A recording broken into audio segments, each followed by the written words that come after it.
What's up, friends, and welcome into Fantasy Pros MLB. This is the Fantasy Baseball Podcast. I am Chris Welsh. That is Joe Orrico.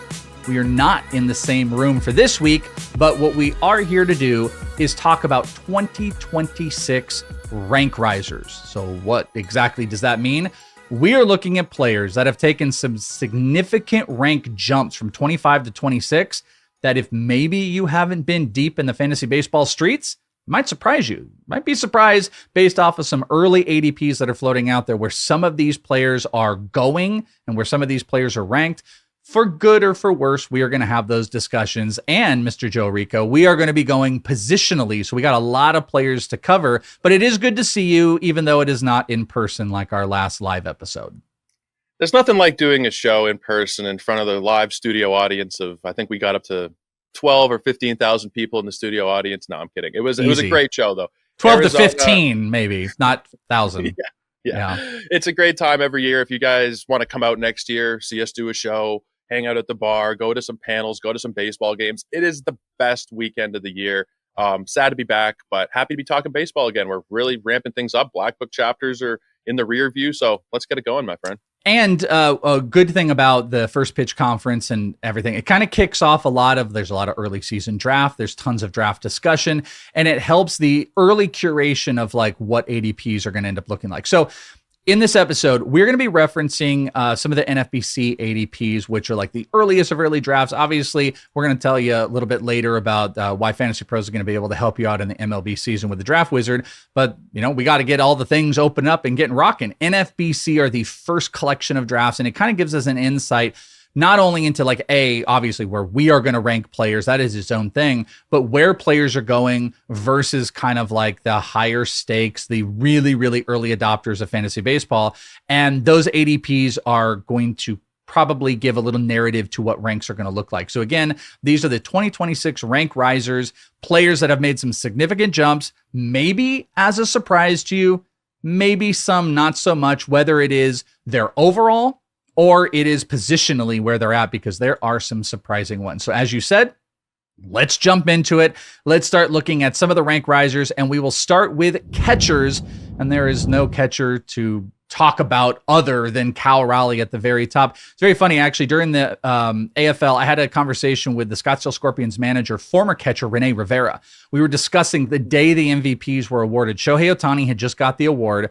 I went to Renee because he asked, he's like, who do you think is going to win? And I'm like, I think it's Cal. And as a catcher, he said, I think Judge. And I was like, whoa, really? All the offensive numbers. And I'm like, what about defensive WAR? And he kind of simplistically said, he's like, he didn't win a Gold Glove.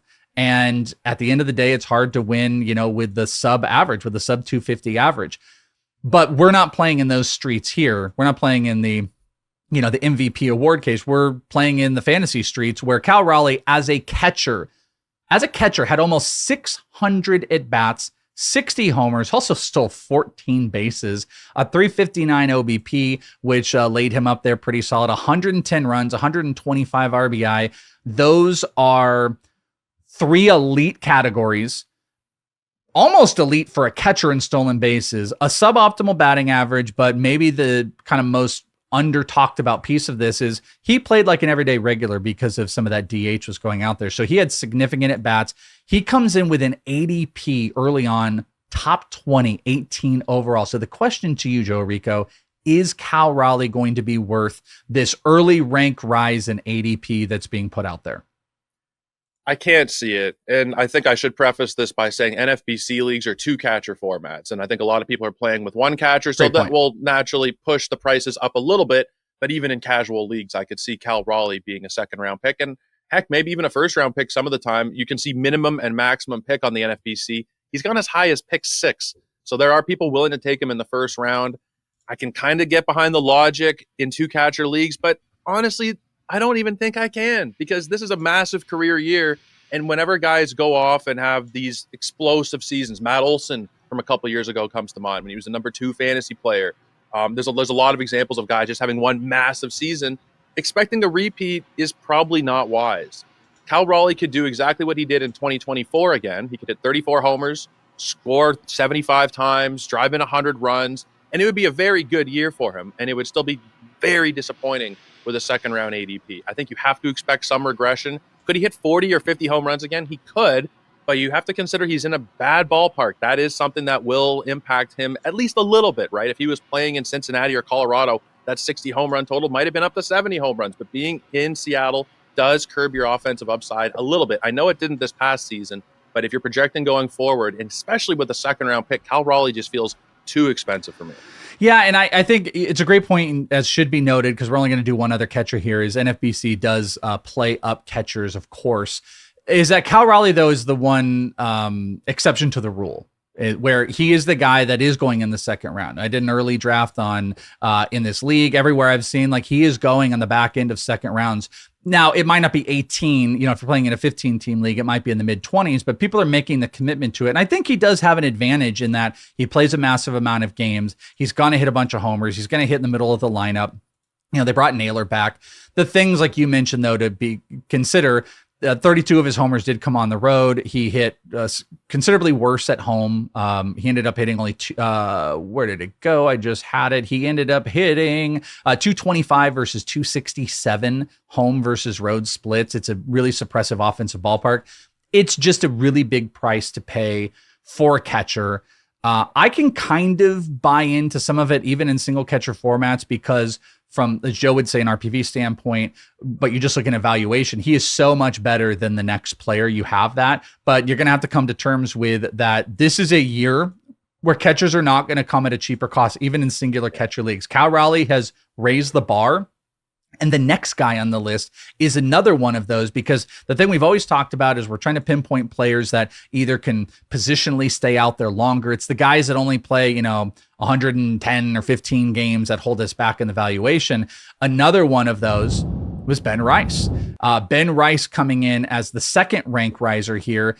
An ADP inside the top 100, citing, though, that this is like a two-catcher format, so he's going to be pushed up a little bit. Ben Rice last year hit 26 homers, 255. OBP was okay, 74 runs, but this was in less than 500 at-bats. And he made a pretty big move to being catcher while also being a first baseman.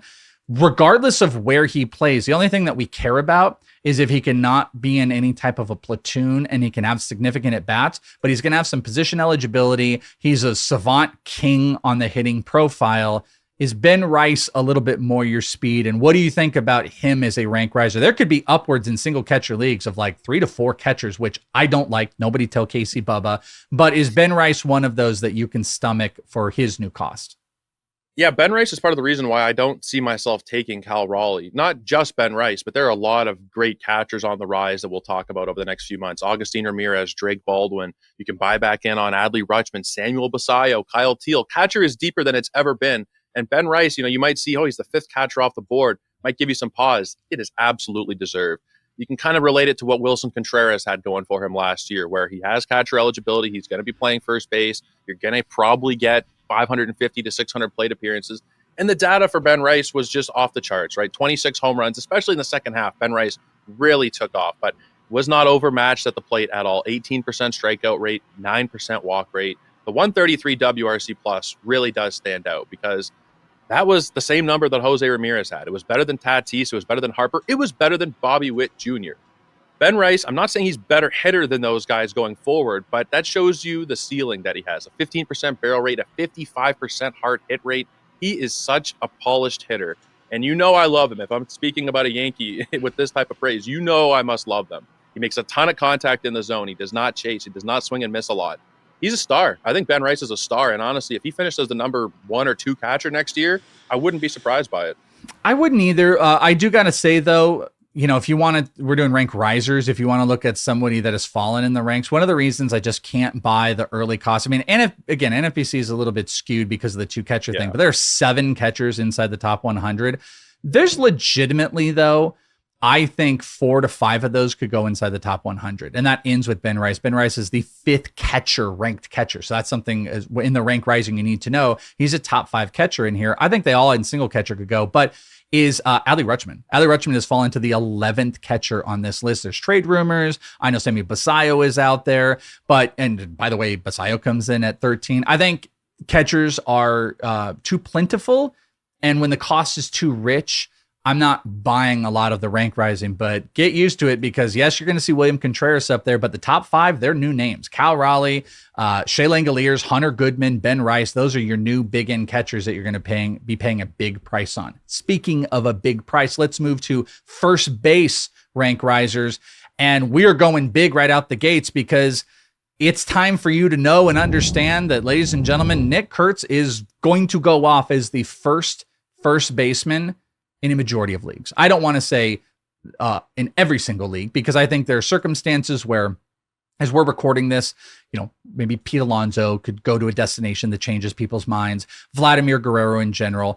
But Nick Kurtz is coming off of a rookie of the year season that just blew our minds. Just barely over 400 at-bats, hit 36 homers with a 290 average, a 380 plus OBP. And you want to talk about the sliders of Baseball Savant, it's through the roof. It's top 2 percentile of the league barrel percentage and over 50% hard hit rate. The dude swings the bat at one of the fastest paces in all of baseball. And by the way, top 10 percentile in walks. He's a monster in that minor league ballpark as well. He is taken the top spot. So like Cal Raleigh being the new number 1 catcher, a top 16, 17, top 15, let's say, that's a first round pick in a Roto League. Do you buy this newfound rank rising value of Nick Kurtz? I think this is my least favorite price of the year to this point, and it's nothing really against Nick Kurtz, but the market has lost its mind. Everything you said, I agree on in terms of the data. A lot of it is very impressive. He hits the crap out of the ball. He was on a close to 50 home run pace in his rookie season. The park does help a little bit, but even on the road, Nick Kurtz was great this year. Where I have pause is the price. He's going ahead of, and not just in terms of first baseman, but in terms of all players that he is going ahead of. If you're taking Nick Kurtz, you're passing up on Kyle Tucker, Caminero, Vladdy, Chisholm, Kyle Schwarber, Yamamoto. There are so many stars that are going directly behind him.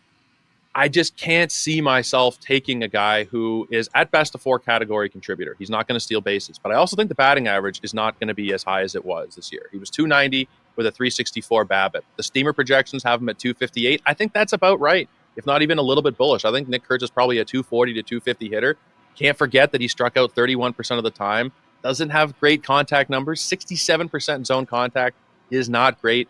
I think that he is going to be a really good hitter. I think there's a good chance we see 30 home runs and a 240 batting average from him this year, which would be really solid, but it's not worth a first round pick. Yeah, the thing that's going to open a lot of people's minds is, you mentioned, I think you were talking BABIP, but 248 expected batting average. So that's a significant drop, like almost 50-point drop on what was expected. He highly overperformed against fastballs in general. So if that does tick down, the thing that makes it tough is like versus Vlad, like he's kind of he's in this state of like, is he Pete Alonso or is he Vlad? You know what I'm saying? Like, is he Vlad with the batting average and the bigger power, or is he no better than Pete Alonso and you're paying at the highest price for a young guy like this?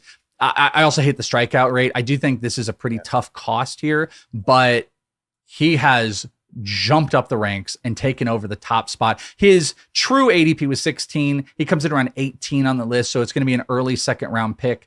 And if you're chasing, as many people have done, moving away from speed, moving into high-end power, this is where this discussion comes in. We'll talk about, obviously, the new third baseman, or the second third baseman on the list. You want some elite power, you're going to have to pay up for it early on, and that's what Nick Kurtz not only had, but the projected, like, where he was pacing. His pacing numbers of like 45 to 50 homers. It's just, we worry about the batting average and strikeouts taking some of that out, but he just like, he barrels the crap out of the ball, puts the ball in the air, minor league ballpark. There's a lot of factors that like they butt heads. Which one is going to end up winning that battle, which is a tough one. I think a lot of it does come down to vibes, though. This is not like a data-driven position to take Nick Kurtz in the first round. If you're a projection-based person and you look at Steamer, which is out right now, Vladdy is projected higher than him in all 5 categories with a 50-point advantage in batting average. So unless you're looking at last year and thinking that Nick Kurtz can continue to build on this every year, I'd have a bit of trouble with that. He had a 170 WRC+. The other players that had that number last year, Judge and Ohtani. If you go to 2024, Judge, Soto, Ohtani. If you go to 2023, Ohtani, Seager, Acuna. Like, it's very rare to reach those heights. I think there's a chance that Nick Kurtz's peak will end up being his rookie season, which nobody wants to hear, there's a good chance he never reaches those heights again. Nobody definitely doesn't want to hear that. By the way, I will say Vladdy is the steamer king, though. Like every single year, he's just like the projection steamer king, whether he lives up or not. He always lives in that range. A really fascinating one. The second baseman, we're kind of covering 2 players per position. The rank riser that you're going to have to get to know. This is a new top 12 starting first baseman. So if you play in a 12-man league, this is a starter. 15-man league, it's obviously a starter. He comes in as the 12th first baseman on the list, an ADP just outside the top 100. Michael Busch has flown up the ranks after hitting 34 homers, hit 4 stolen bases, a 261 average. He ended up having 90 RBI, being put in a really good position. We obviously, don't know what this team is going to look like into the coming year, but we do know he's going to cost you a first overall spot of your first baseman, a starting spot, a top 12. And I would say you got a lot of the similar names in this. Harper, Olsen, they're there. Devers is now a first baseman. Vinny Pasquantino. It's all the same guys. And then Michael Busch is planted in. There's an argument to say essentially a 35 home run guy going outside the top 100 when you're chasing for power. You're chasing the power of Nick Kurtz. And then you're looking at a guy like Michael Busch who didn't, really come that far off here, has a higher expected batting average, lowered his strikeout rate this past year, kind of same barrel, gets the ball in the air. There's a lot to like about Michael Busch. He's rising up ranks. Do you like the rank rise for him? He is so impressive, and he's a guy, this happens every year. I didn't have any shares in 2025, so I didn't truly realize how impressive he was, but strikeout rate was cut significantly for the 3rd consecutive year, from 33 to 28 down to 23. The WRC plus went from 118 to 140. He increased the hard hit numbers across the board while maintaining a 17-degree launch angle, which is pretty close to ideal. The barrel went from 11 to 17. That's a huge jump. Now, I was talking about Kurtz's contact rate, 76% contact in the zone. Busch is at 85% contact rate in the zone. That's a massive, massive difference. He does not chase the way you'd expect for a big power hitter. 23% O swing is really good. He's cut the swinging strike rate every year. He lives in a great lineup. I love Michael Busch. I really love Michael Busch. I haven't done a full first base eval yet, but I feel like he's going to be a pretty big target for me. Yeah, pulled the ball in the air 22% of the time, which was on the upper echelon. Also didn't have any really big stroke. He actually underperformed against fastballs while kind of maintaining what he actually did to expected numbers. So pull the ball in the air, barrel it. These are all really, really great things with if you've got like aggressive guys like Nico Horner and Pete Crow Armstrong in front for RBI opportunities. Michael Busch is going to be kind of a hidden name, and guess what? He is at the top of the board on the rank list for first baseman. Second base are coming up, but let's talk to you guys about our new sponsor and sponsor of this show. It is Hard Rock Bet. If you haven't tried your first bet on Hard Rock Bet, there is still time for you to get $150 in bonus bets if you win. So just place $5 bet, and if it hits, you get not only your winnings, but $150 in extra bonus bets. Just go and download the Hard Rock Bet app. Make your first deposit. Do it today. Hard Rock Bet. We appreciate them covering us and sponsoring the show. Second base. Let me start just by telling you, in the world of rank risers, second base is Bo Rudel. If you have not looked into, you are going to see some new stuff. As a matter of fact, there's a new number 1 overall second baseman. Ketel Marte has kind of had that mold for a while. This year, according to early ADPs, that has been taken over by Jazz Chisholm. Ketel is still there. There's a group of some of the players that you know, but there is a new name on this list, at least from the top 10 perspective, that are going to surprise some people. Brice Turang. Brice Turang, big stolen bases, started to make some big moves as far as his offensive profile. He is just outside the top 50, but he is the 3rd second baseman on the board. 18 homers, 24 stolen bases. He hit 288 this year. Good OBP, almost scored 100 runs. The hitting profile, it looked like he changed the profile of who he was from being like the old Jacob Wilson, Luis Arraez, like low barrel, low bats, all that low stuff. And then he's starting to get the ball in the air more. He hit the ball. He almost doubled his hard hit percentage. Barrel percentage tripled. Brice Turang as the third baseman. Is this a testament to how bad this is, or is his rank rise justified? It's kind of both. But Brice Turang deserves a lot of respect. He was the number 1 second baseman in 2025. And it wasn't even particularly close when you look at player raters. $22.20 compared to Jazz at 18 even. more than a $4 difference. That's the same difference between Jazz and Brandon Lau, Jorge Polanco. He was number one by a mile. And I wasn't really all that interested in Brice Turang coming into the year. I didn't believe in the power. He had 13 home runs combined in close to 300 games leading up to this year. And then he just went off. I think it was August where he hit 10 home runs in the month, and he just showed that he had that capability in him. Like going from a 29% hard hit to 47 in 1 year is ridiculous. The barrel rate from 2.4 to 7.9 in just the span of a few months. Like those gains do not really happen very often. And he didn't sacrifice any of his real contact ability. In fact, he hit for a higher batting average than he ever did before at 288. So yeah, you were probably hoping for more steals if you drafted Brice Turang. He had 50 the year prior, but you cut that in half. You had a bunch of homers, runs, ribbies, and batting average. I think everybody is taking that trade-off. He's my number 3 ranked second baseman heading into the year. I've just been doing all kinds of second base work for the Black Book. He's number 3 for me. I think it's justified, but the position is pretty bad as well. Yeah, I got to tell you, I don't, this is not one that I really love. Is he the third second baseman? Like, yeah, probably, but I don't know if I'm a complete sell on the full bore power. I will say going from 29 to 47% hard hit rate is absolutely phenomenal. I love that he increased his barrel rate, but the problem is like, he doesn't get the ball in the air. He doesn't pull the ball in the air. The barrel is still kind of below optimal. He started striking out a little bit more. He's around a 260 hitter. Is he still worth it if he's a 15-25 guy? You know, he's still 50 bases a year ago, and the base stealing kind of ticked back down. Now, if he's a 15-40 guy, it's a different discussion for sure, but I'm not sure it's a justifiable range of value that I really like. But despite that, you like him, I don't like him, he's rising in ranks, and he is going to open a lot of eyes. But maybe not more than this, and this might, I'm not trying to be negative about it, but you want a testament to what the position looks like. As mentioned, Jazz and Ketel are at the top. You've got Turang. Yes, you've got Altuve. Coming in at 6, though, is Luke Keaschall, which might be kind of a surprise. Now, he is going outside the top 100. The current ADPs, there are only 3 second basemen going inside the top 100. So understand the 6th second baseman is like a post 125 player. Luke Keaschall last year in just under 200 at bats did hit 4 homers with 14 stolen bases. He had a 300 batting average.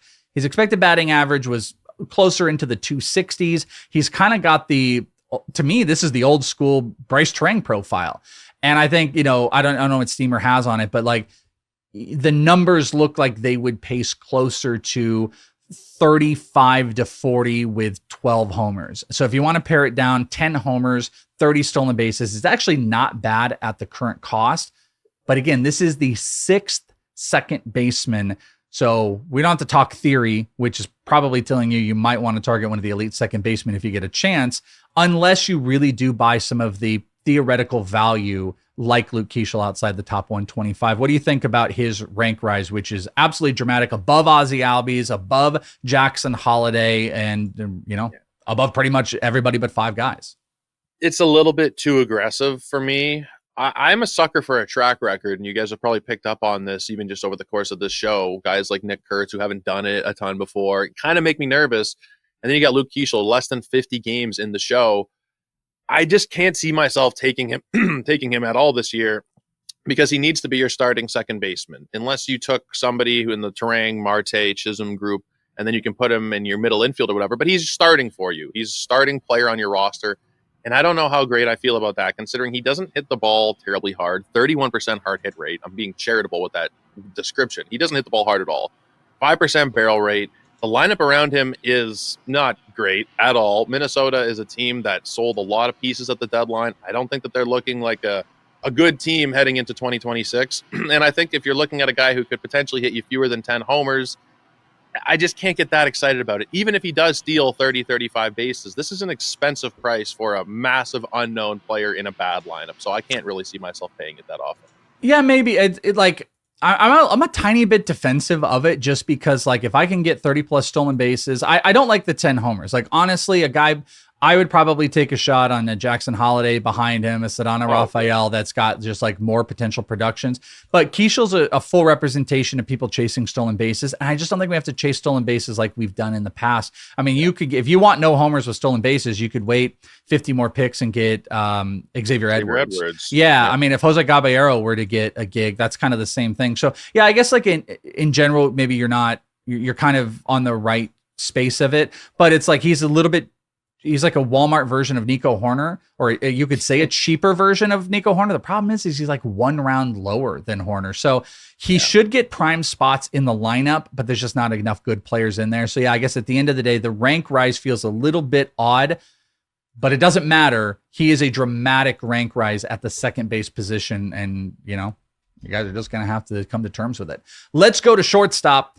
Shortstop's a little bit beefier, but there are a couple players that are going to shock some eyes when you start to see what their valuation looks like.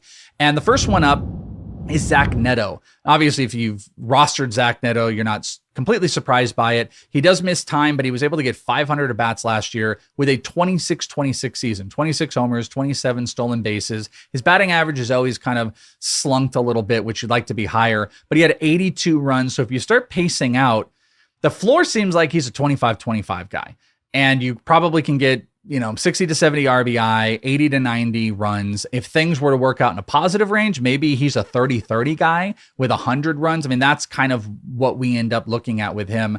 From a profile perspective, not a big OBP guy. He did barrel up the ball and hit it hard, 46.5% hard hit percentage, 14% barrel. Those are things that we like. He gets the ball in the air and he pulls it. So that's what creates kind of like a really good floor for him to keep going.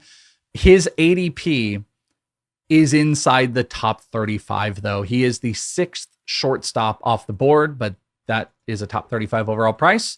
What do you think about the rise of Zach Neto? I think it's totally justified, and I think that he is a borderline fantasy stud at this point. And he's one of the rare cases of a guy who got hurt in the offseason, and if you paid to draft him while injured, it actually paid off for you. Usually if a guy gets hurt in the offseason, you draft him, that's just going to be a year of trouble, Shane McClanahan.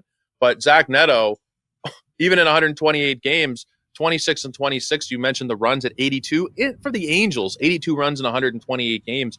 I think that he is about as safe of an option as you're going to find at shortstop, especially if you don't want to pay up for those elite guys price-wise. Henderson, Lindor, Turner, Dela Cruz, Bobby Witt. Zach Neto sitting right there, 25-25, like you said, is probably the floor. The swing and miss issues are not what I really want to see. 27% strikeout rate. It's backed up by the swing strike.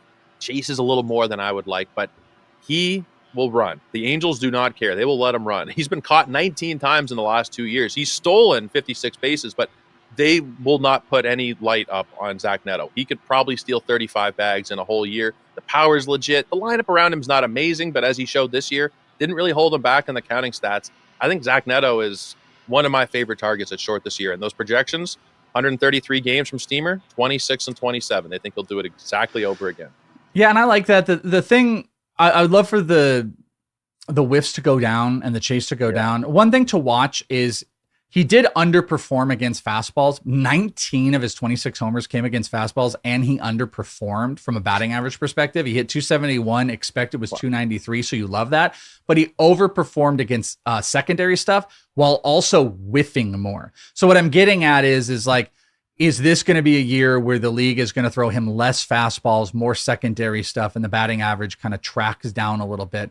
His XBA, expected batting average, is 254, so it just supports his average. If he can be a 250 guy, which he has kind of proven to be, the power and stolen base, it's just there. And something that might shock your eyes, your nervous system, he's ranked above Mookie Betts. Now, I know Mookie Betts obviously underperformed this past year, but that's the level of reaction that has happened this year. What Mookie Betts was last year, 20 homers, 8 stolen bases in relatively a full season, Zach Neto is going above him from the shortstop position. So that's, a come to terms with situation. Now, I get it.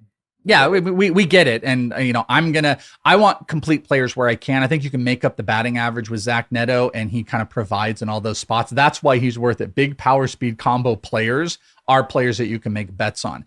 When you look at shortstop, though, there's kind of a tier of 8, at least according to early ADP. There's 8 shortstops qualified, according to the NFBC standards, that are inside the top 50. Then there's a little gap. There's about a 30 pick difference between the next shortstop. And that is where Geraldo Perdomo checks in at shortstop 9. He is right outside the top 80. He is coming off of clearly a career year where he got a couple first MVP votes as well. 20 homers, 27 stolen bases, hit 290 with a almost 390 OBP. Phenomenal points league type of player because he doesn't chase, he doesn't strike out, he doesn't whip, he walks a ton. This year, he was just outside of the strikeouts going down, he got the ball in the air, he barreled the ball up more, and he had the best expected batting average of his career. And he's got Keaschall and Corbin Carroll hitting in front of him. But here's the question. Is it warranted? Was this a one-off season? I think that's what people are trying to come to terms with Perdomo. You know he's going to be this baseline contact player, but do you buy the homers? Do you buy the stolen bases? They're so off of his career markers. If you do it, luckily you don't have to pay a top 75 price, but he is a top 10 shortstop according to early valuation. So do you buy this rank rise for Geraldo Perdomo?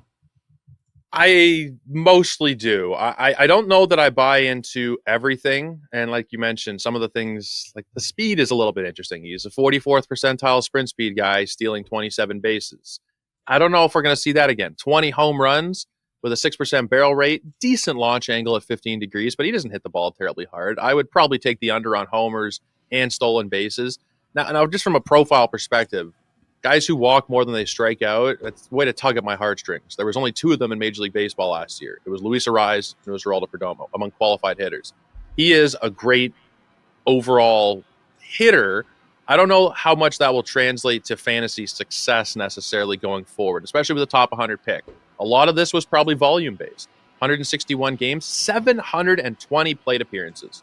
That probably explains why he got to 100 ribbies and 98 runs. Now, you could probably speak better to this being a Diamondbacks fan. You've seen him a lot more than I have, but I'm probably taking the under on all 5 of his categories. Maybe he could hit 290 again, but this feels like an under on everything situation. And yet, I still think he's not a bad pick, if that makes sense. Even if he goes 14 homers, 17 stolen bases, and hits 290, I'd be okay with it, but I think we're going to see some regression. Yeah, the other 2 categories you're talking about, 98 runs and 100 RBI he had, which was sick. Yeah, I think you want to approach a guy like Perdomo playing the unders on it.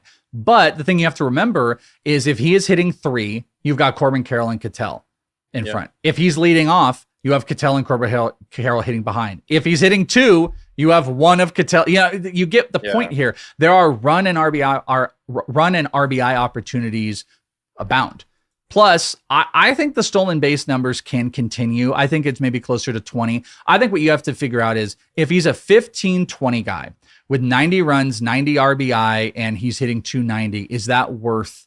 Yes. It's a juice worth the squeeze. And I kind of think it is. He's a great floor player. The reason you can buy in on the floor is the low strikeouts, the low whiff numbers. By the way, he's a switch hitter, hit 341 against lefties, which you love to see, while also hitting 260 against righties. His power came from righties. Something to watch, though, a dramatically better home hitter. He hit 325 at home while hitting only 256 on the road, but he doubled his home run output on the road. Chase Field's a pretty friendly ballpark to hit in. I think there's floor enough that the rank rise makes sense. It's justified. You can jump in. The problem is it does feel like there's a gap when you could have taken Trey Turner as the 5th shortstop and you're taking Perdomo as the 9th. And by the way, a guy like Corey Seager is sitting behind, or Jeremy Pena or Bo Bichette. That's what makes Perdomo weird. I will say, I think Perdomo is great for builds, if you know what I'm saying. Yeah. There are players, regardless of whatever you're doing with your team, they don't matter. Perdomo specifically for a team that might have taken some shots on some batting average early, maybe a little devoid of some stolen bases and runs.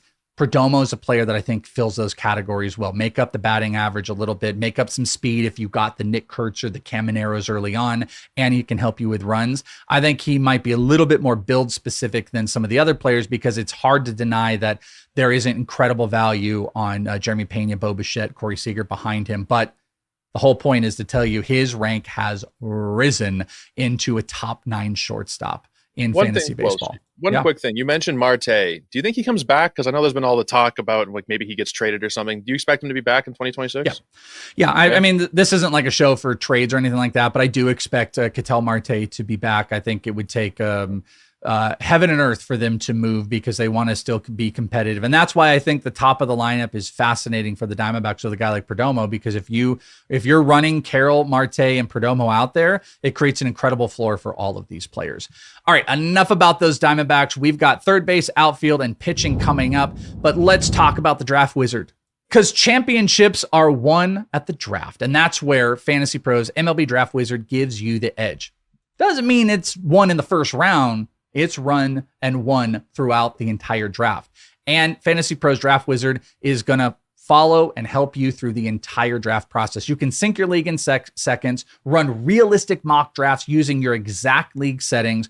Our tools show you who you should take next, the odds of the favorite players that are still on the board. And if you're in a pinch, you can even ask Coach for real-time advice tailored to your draft. Plus, you can view player news, projections, build your own tiered cheat sheets. There's so much you can do. Draft like a pro with FantasyPros MLB Draft Wizard at fantasypros.com/MLB Draft Wizard. That's fantasypros.com/MLB Draft Wizard.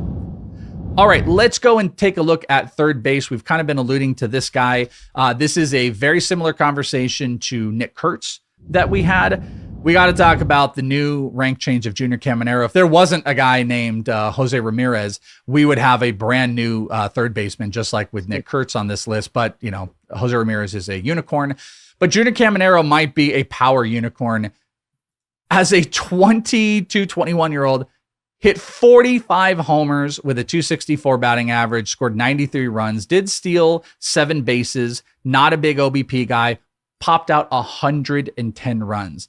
So that is roughly a high-end 3 category player. Nothing else is really necessarily chipped in, but his cost, he's coming in as the 2nd overall third baseman, a top 15 overall pick. And frankly, he is going in many first rounds. 14 is a first round 15-team roto pick. Caminero, guys, I've seen go inside the top 10. If you are chasing elite power, that is what Caminero provides. But the question is, do you buy it? Top end, fastest bat in the land. He barrels, he hits the ball hard, but kind of similar to Nick Kurtz, though he really doesn't have the same strikeout issues. He had a 19% K percentage, which is like wildly impressive. He's got like some whiff issues. He chases, but he just did absolutely ridiculous stuff this past year. Are you buying this new rank rise? You will have to pay an elite cost for a player like Junior Caminero, which maybe is a reason we can take Perdomo later. Do you buy this rank rise of Junior Caminero, or do you hate it as much as Nick Kurtz? I understand it, but I don't like it. There will be people probably who come away with a turn pick and take Caminero and Kurtz together, and that will be very fun, right? That would be a very fun build to have. I don't know how successful it would be, though. Junior Caminero, I think he's going to be a really, really good hitter, but what to expect going back to the Trop is kind of my main concern, because Tampa will be playing at Tropicana Field next year. Based on the reports I've seen, I don't know if anything's 100% confirmed, but they were playing at George Steinbrenner Field in Tampa last year, or in somewhere in Florida. The minor league facility for the Yankees is where they were playing. At home, Junior Caminero had a 160 WRC plus and a 954 OPS. He was a god at home. On the road, he had a 743 OPS with a 266 on base percentage and a 100 WRC plus. He was exactly average away from home. Let's put one thing into perspective real quick. I want to add to that. You want to dumb it down? He hit 313 at home and 218 on the road. 100-point difference in his actual batting average. Though the funny, unique thing, homers were still split. He was hitting homers regardless, but that is a 100-point differential between home and road on his batting average. Yeah, the thing that was damning to me was when Jason Collette told me he wasn't that interested, and is like the biggest Rays guy who watches him every single day, can't get behind it. Now, I go back and forth a little bit, because if you guys remember, the Rays' schedule was very backloaded with away games. They wanted to play a lot of the home games early in the season so that they weren't playing in 110-degree heat all summer. So a lot of those games later in the season were away games. Junior Caminero, in the month of September and October combined, had a 168 WRC plus. In August, it was 154. The batting average in September and October, 319, with a lot of away games. So there is a part of me that thinks that over the course of the season, he did progress as a hitter, and he's not just a home, tiny ballpark merchant. Like you mentioned, he's 22 years old. I think he can build on this, and I think he can be a really, really good player. But you mentioned 3 categories. That's probably what you're getting out of him. As a first-round pick, even at a weak position at third base, just can't see myself doing it. All right, so if you had, and by the way, positionally, it's nothing like second base. You could argue, like, what do you like more, first or third from the depth perspective? I'd probably go first as well. So if you had to invest in one and you had to buy one of these guys in their rank rise, which is almost next to each other, Kurtz or Junior Caminero? If I had to, I'd probably take Caminero just because I like first base better. There are targets later down the board. And I like some deeper third base guys as well. But if I see like Jonathan Aranda close to pick 200, Christian Walker and Wilson Contreras around pick 200, Alec Burleson, who I talked about on our previous show as a big target of mine, 212 ADP, Sal Stewart, Manzardo, Lenny and Sosa, Jake Berger. These are all post 250 picks. It's a lot to like at first base. Third base, not so much. Yeah, only thing, you definitely must not believe in the batting average then, because like Nick Kurtz would technically be a 4-category player if we're comparing, because he did hit 290. So you got to really believe the batting average is going to come back down while Caminero's not, because that would be, a full category advantage for Nick Kurtz, even though, Junior might hit 50 this coming year, by the way. I think they're both like 250, 260 hitters probably. Give or take, maybe 10 points in either direction. Okay. The other third baseman with a big rank rise, what's very funny about this one is that has just been kind of looming, because he's had this underlining, just like a savant push, because, the barrel, the hard hit numbers were really kind of up there. And it was just like, man, he stole 37 bases the prior year. Well, the power ticked in this year with the batting average. It's Maikel Garcia with the Royals, who comes in at a right around top 100 valuation. I currently see it's actually 94, so it's inside the top 100. He is the 6th third baseman. He is going higher than Eugenio Suarez, higher than Alex Bregman. I don't know. The Bregman stuff maybe is a little bit more about where people don't know where he's going to play. But the Garcia stuff is built around the speed. So this is a spot where, the elite batting average of 286 was supported by an expected batting average of 280. Cut his strikeouts down. He's done it 3 straight years, increased his walk rate for 4 straight years. His hard hit rate is around 45%, almost doubled his barrel. He put the ball in there. He did everything right. He did all the stuff that's right. And that got him to a 16 homer, 23 stolen base season, solid runs, kind of hitting at the top of the lineup. And he gets you kind of like a positional advantage because he does stuff at the position that you might not get elsewhere. Junior Caminero is going to give you 45 homers, but you could get anywhere from 20 to 30 stolen bases to go along with 15 to 20 homers and batting average from Maikel Garcia. So he can, I don't know if it's Perdomo in that like it's a cool, weird build, but what you're seeing in early drafts is the prioritization again of stolen bases. And this is an out of position statistic you can get with him, but he's got a lot of good underlying profile stuff that has created this cool floor, and people are choosing this floor with stolen bases over, like I said, Suarez and the power and the defunct batting average. Bregman would just kind of like a lackluster everything, and they're doing it at a pretty high cost. So do you buy a top 100 rank rise for Maikel Garcia? Yes and no. Like the thing about Bregman and guys who are unsigned is that the second they sign, they're going up 2 rounds. It's just the way it works. Bregman was really good when he was on the field last year, but the uncertainty, Bo Bichette, Kyle Tucker, as soon as these guys sign, the prices are going up. Maikel Garcia, I don't really believe he can get the 16 home runs again. The batted ball profile is pretty mediocre. 9-degree launch angle, 5% barrel, 45 hard hit is pretty solid, but when he's hitting 44% of those on the ground, I'll probably take the under on 16 homers. Everything else I think is pretty repeatable. He can get into the 80, 90 run range. They kind of moved him around the order a little bit last year. I would expect that he would just be the leadoff hitter. He probably should be, prove that he can be a good on-base contributor. And the stolen bases are pretty secure. 23, 37, 23. Within that range, you can expect again. I just think the power, you should probably be taking the under on it. But as a hitter, like the plate discipline metrics are great. He doesn't chase tons of contact, doesn't swing and miss a lot. Like he's a really good pure hitter for a team that I think probably will fare a little bit better in 2026.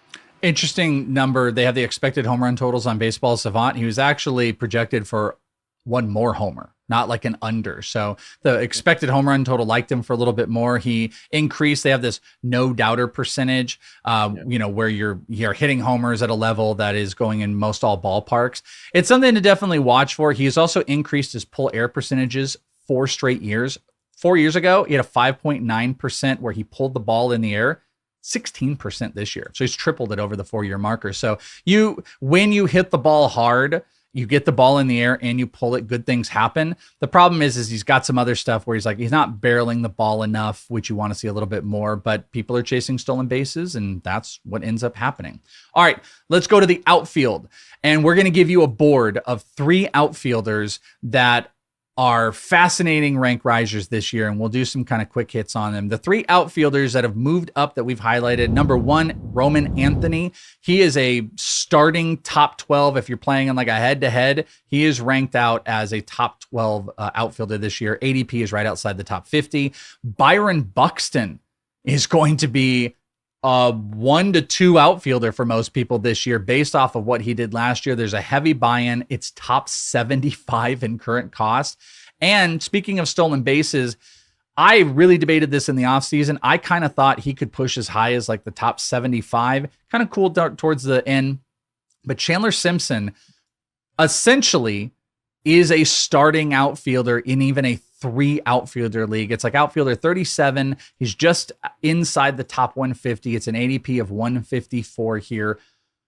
Which of these outfielders rank rise is the most egregious to you? I think it's got to be Buxton. I just don't know what we're doing. We know who Byron Buxton is. On pure talent alone, if he was healthy his whole career, he'd probably be going to Cooperstown. 35 homers, 24 stolen bases, and under 500 at-bats last year. That is what we do know coming into his 31, 32-year season.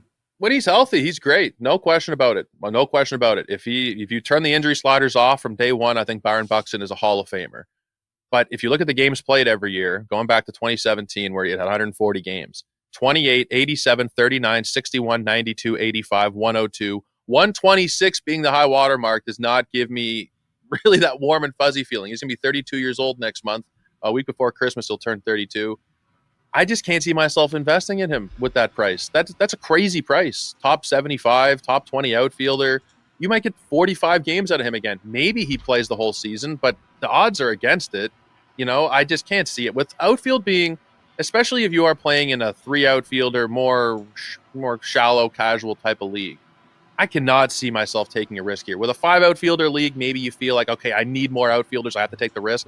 20 picks ahead of Soderstrom, 20 picks ahead of Seiya Suzuki, 30 picks ahead of George Springer, Teoscar Hernandez, Lawrence Butler. I could go on and on and on. I want nothing to do with Buxton. I will tell you, I want all to do with Roman Anthony, though. Roman Anthony, I love. When you look at it positionally, you're man, he's the 12th outfielder. Going outside the top 50 kind of gives me hope in a very Wyatt Langford, James Wood type draft of last year. Except the thing I talked about all at the back end of the year is Roman Anthony had, I think, so many of the profiling of Nick Kurtz just without the big major outcomes. And I think they're going to happen into the very near future.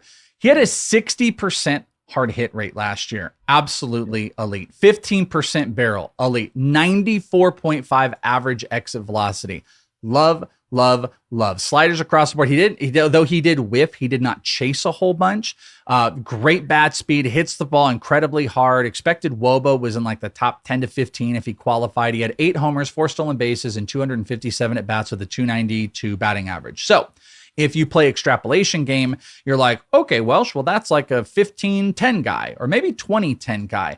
I think the sky's the limit for this guy, and I think he's going to take a big step up. Plus, what I do love is that the back end of the year, they were having this guy lead off. He's going to hit in the top part of the order, and top 2, 3, he's going to hit in the top 3 of this order. There's going to be run and RBI opportunities. I love the hitting profile. I do want to see the strikeouts drop a little bit, but he walks, so he's going to score runs. I hope there's some support behind him. Go and get him Pete Alonso. But I don't know what Steamer projection looks like right now.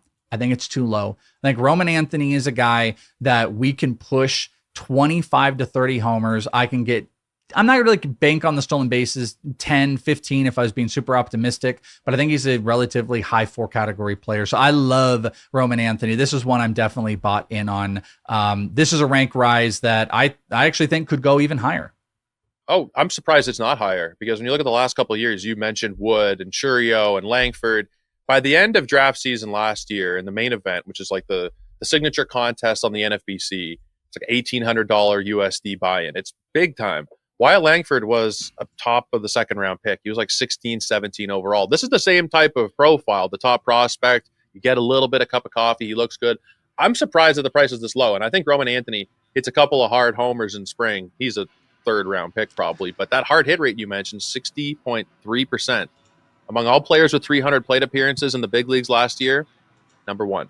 The best hard hit rate of anybody who had 300 plate appearances last year. And one last thing I'll mention is the strikeouts were a little bit concerning. I don't know how to really reconcile that because he doesn't swing and miss a lot. He's a 10% swinging strike rate, but he goes deep into counts. Big walk rate, and it's going to lead itself to more strikeouts naturally. But that being said, I think 27% does come down to 23, 24 next year. And just ending the Chandler Simpson stuff, the rank rise is because of elite stolen bases. He's going to be near the tippy top of projected, if not at the tip top. 44 stolen bases last year, hit 295. The runs were low and around 400 at bats. If you give him 600 plate appearances, a little bit more aggressive, I don't think it's out of pocket to say that he's a high-end three-category player. His expected batting average supports his batting average. He could steal 50 with his eyes closed. I think he can score 90 runs if the offense is humming. I actually think the rank rise isn't to a level where you see some of these stolen base guys, going inside the top 30, 50 because they steal bases. And then you just, yes, he's an empty homer, empty RBI guy. But if you can go post 130 and get 50 to 60 stolen bases with high batting average and runs, you can make up for that, especially if you took Caminero and Nick Kurtz. So the Chandler Simpson one makes a lot of sense. It's going to be more build specific in how you're going to end up viewing stolen bases for sure. So whether you want to draft him or not. That early draft that happened a few months ago, the one that Bubba and Bloomfield and those guys were in, Ryan Roof, who's a RotoWire guy, really good guy. His build was Jacob Wilson, Chandler Simpson, and then Cal Raleigh and I don't know if it was Judge or one of those other like big power guys. So going on both ends of the spectrum, the big power, the big batting average and speed. Chandler Simpson is really maybe more than any player in the whole player pool, dependent on how you've constructed your team at that point of the draft. He's not a smash pick at 140 regardless. You need to have the power early on. If you don't, then you're probably screwed because he might never hit a home run in his whole career unless he hits an inside the Parker. Might hit a couple of those. All right, let's go to pitchers. The first one we're going to do is a singular player, and we're going to talk just about Bryan Woo because we got a collection for the next. I thought Bryan Woo was one of the more fascinating there's plenty of rank risers, of course. The top tier still looks the same. It's Skubal, it's Skeens, it's Crochet. Hunter Brown is obviously taking a jump up. You could argue Chris Sanchez. I mean, Chris Sanchez is going off as a top 10 SP in here.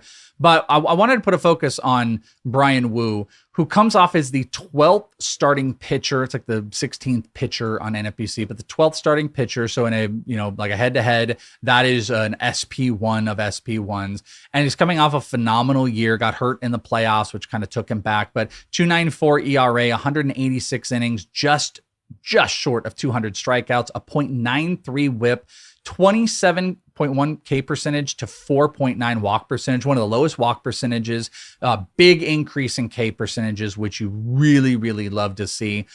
Took some major strides, also added about a full mile per hour on his fastball, which is key. And his slider ticked up over 2 miles per hour. That led to some elite results, and he floats in this elite territory. So let me ask you this, Joe. Chris Sanchez as SP8 or Bryan Woo as SP12, and the round difference is, let's call it 1 round. 3rd round for Sanchez, 4th round for Woo. I have to go with Chris Sanchez there. As much as I really like Bryan Woo, I'm still not 100% sure if I can trust his health going forward. I know he had the bit of an elbow problem in 2024, which I don't think it's a huge concern, especially like you mentioned, he pitched the whole year, didn't get hurt until the end. And I don't know if it was that serious. He came back and pitched in the playoffs a few weeks later. But Christopher Sanchez, he had a legit Cy Young case this year. And Bryan Woo probably had a pretty legit case. But Christopher Sanchez, I think, is a top 5 or 6 pitcher. And Christopher Sanchez is going to be probably my number 5 ranked pitcher heading into the year. And I think you could have made a case, honestly, looking at the underlying numbers, that he maybe even deserved the Cy Young this year, which maybe people will fight back a little bit. But I think that he is as good as it gets. And I think that Woo is very good, but doesn't feel quite as safe. He's right in that range. Elite home ballpark, had a 2.44 ERA there. I would say if I'm getting a round discount with the changes that have happened, and especially if I'm getting a 2-round discount with the changes that have happened with Bryan Woo, he's becoming like an elite option. Elite. the strikeouts compared to how he walks, like a K- walk percentage thing with elite whip, elite ERA, win opportunities with an elite bullpen behind him, and offensive support in a ballpark that you love, I think everything is trending up. He's a top 12 SP with a little shine of Chris Sanchez in that conversation. This last part is it's a quadrant of pitchers. We talked about one that I love in the last episode. This is like a quadrant of guys that all have some really fascinating ADPs that I think you just need to be up on. It kicks off with Chase Burns, who comes in at 124 ADP. Jacob Mizorowski with a 124.64, 2 spots lower. You've got Cam Schlittler at 128 on that list. And then if you move down, Trey Savage at 150 and Bubba Chandler at 161.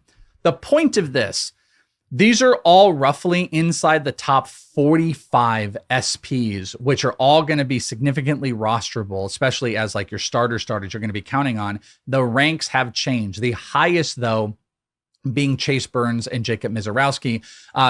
Get to know these names, get to know the high rank. These are going to be your SP 2s or 3s likely on a lot of your teams. Which one of these guys do you want to hit?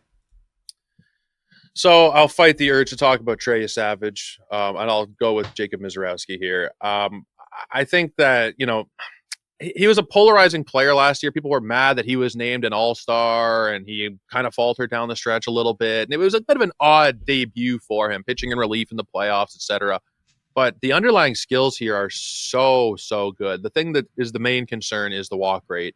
Every level he's pitched in, even low A, he's had a high walk rate above 10%. It was 11.4% last year in his debut, which is not terrible. You can live with that, especially with the strikeouts. That's kind of the main concern. Everything else, I think that the Brewers are going to put him in the starting rotation next year. The fact that he throws his curveball, and it's a really good curveball, kind of is the distinguishing factor between him and Chase Burns, who are going right at the exact same price. You're picking between the two of them. Burns is more of the two-pitch guy. He fastball slider, whereas Mizorowski can mix in the curveball. I think it makes him a little bit more projectable for next year. Now, there's injury risk all over the place with these guys, 96-mile-an-hour sliders, etc., but I think Mizorowski has a shot to be one of the best pitchers in baseball starting next year, as long as he stays healthy. And those guys, it's like 125 essentially for Burns and Mizorowski. Schlittler is kind of right in that discussion as Nolan McLean. That's kind of a grouping. And then there's this a little bit deeper grouping of Trey Savage, who you mentioned, and the guy that I'll just talk about is Bubba Chandler. Bubba Chandler is the cheapest of all of these players. He was really babied last year, only 31 innings in the majors. But what we saw was this dramatic change because he had walk issues in the minors. He had a 3% walk rate up here in the majors as they got him into some relief roles and then started transitioning him into some starts. In those starts, his last 3, he went 6 innings, 5 innings, 5 2/3, gave up only 2 earned runs during that time, and had 19 strikeouts over those last 3 starts with, by the way, 0 walks. Bubba Chandler has got elite stuff. Now, will the walks come back and haunt him? Will it be a problem? It's a definite possibility, but he pumps a 99-mile-an-hour fastball. His changeup ended up having a 39% whiff rate. His slider was in the 22 percentiles.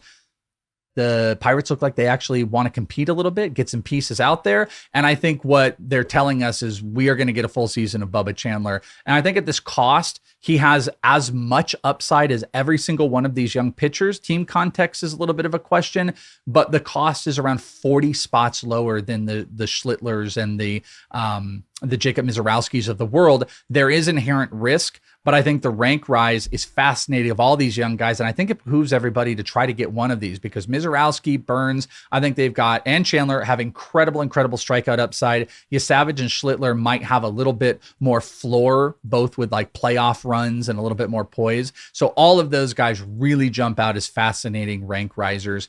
And that leads us to the very end, relief pitchers. 2 relief pitchers jump out to you in the new ranks here. And they are 5 and 6 on RPs.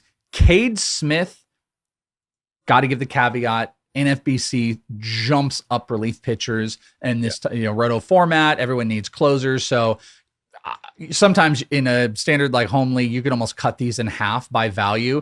But I think it's Cade Smith is 58. The other one, Aroldis Chapman, who was, on the wire for half the year for people. He comes in at 66. Don't focus on that. Focus on Cade Smith being the 5th closer and Aroldis Chapman being the 6th closer off the list. Obviously, the stuff going on with Clase, that has ended that. What do you, with the Cade Smith stuff and kind of vaulted him into that spot? Aroldis Chapman has just come off as this elite option, even at his age.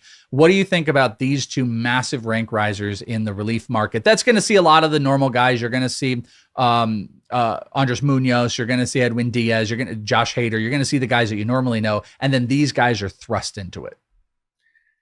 Yeah, I think Cade Smith is going to be one of my favorite targets. Clase is likely never pitching again. Maybe not even likely anymore. He's cooked. Oh, he's not. That's not even a question. Cade Smith, his numbers have been unbelievable at every level he's ever pitched at. This past season, 2.93 ERA. The FIP was 1.95, 28% strikeout minus walk rate. Every number that we've mentioned throughout the show in a positive manner. Doesn't allow a lot of barrels. He gets swings and misses. The contact against him isn't good. Like, he checks every box. 16% swinging strike rate. Stuff is great. Everything is great. The only thing that's not great in Cleveland is how many wins are they going to have in a given year? Nobody knows. It could be 94. It could be 68. Nobody knows in a given year how many games they're going to win. Chapman is more of a stay away just because he's going to be 38 years old before he throws another major league pitch. And I just don't really want to invest in a guy at that age who, he doesn't strike out as many guys as he used to. It's still a lot of strikeouts, don't get me wrong, but he's not like peak Aroldis Chapman anymore where he's up into the mid-40 strikeout range. At 38 years old, I just don't really want to get involved in that business again. I had drafted him a couple times last year, and it worked out one of the best seasons by a reliever in this century probably, but expecting a repeat, again, going back to the Kurtz and Caminero point, expecting a big repeat on a career year, and especially for a 38-year-old, is probably not wise. Yeah, I think the thing that jumps out too is like Hader is actually going behind in ADPs. Shout out to David Bednar. That's another rank riser that we want to inform you about and get you to know. And there's some other guys on lesser teams. Carlos Estevez is kind of down that list. What could happen with Devin Williams? There's a lot of big questions. Cade Smith feels safer. I don't hate the Aroldis Chapman pick